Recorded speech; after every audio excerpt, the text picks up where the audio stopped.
السلام علیکم ورحمۃ اللہ۔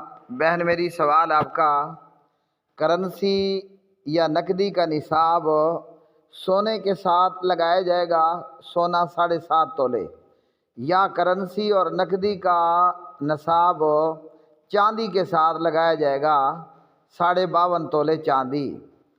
جیسا کہ آپ کو بتایا، اس پر علماء کرام کی 2 مختلف آراء ہیں، اور اس میں راجح مضبوط موقف یہ ہے کہ نقدی کرنسی کا نصاب چاندی کے ساتھ لگایا جائے گا جب کسی آدمی کے پاس 52.5 تولے چاندی یا اس سے زیادہ کے پیسے ہوں۔ مارکیٹ میں سے آپ کو معلوم کرنا ہوگا کہ آج کی تاریخ میں 52.5 تولے چاندی 70,000 روپے ہے، 80,000 روپے ہے، یا کیا ریٹ ہے؟ تو جس آدمی کے پاس روپیہ پیسہ نقدی 52.5 تولے چاندی یا اس سے زیادہ میں ہوگا تو اسے چاندی کے نصاب کے ساتھ زکوٰۃ دینی ہوگی۔ ہر 1000 پر 25 روپے اور ہر لاکھ پر 2500 روپے کے حساب سے زکوٰۃ ادا کرنا ہوگی۔ دوبارہ بتا رہا ہوں، نقدی اور کرنسی کے نصاب میں زکوٰۃ ادا کی جائے گی 52.5 تولے چاندی کے حساب سے۔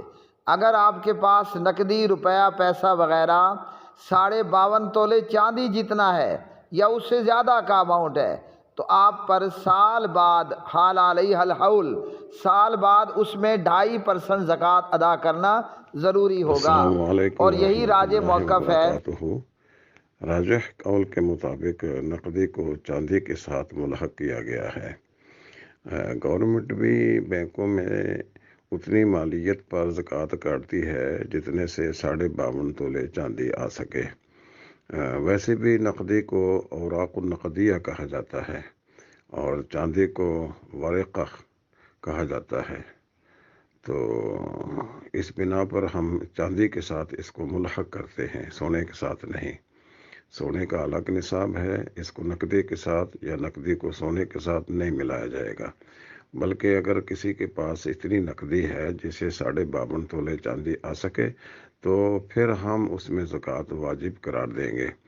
ایک آدمی ہے، اس کے پاس 20 تولے چاندی ہے، اور 20 تولے چاندی کے ساتھ اتنی نقدی ہے کہ جس کو ملا کر 52.5 تولے چاندی بن جاتی ہے، تو اس میں زکوٰۃ بنے گی۔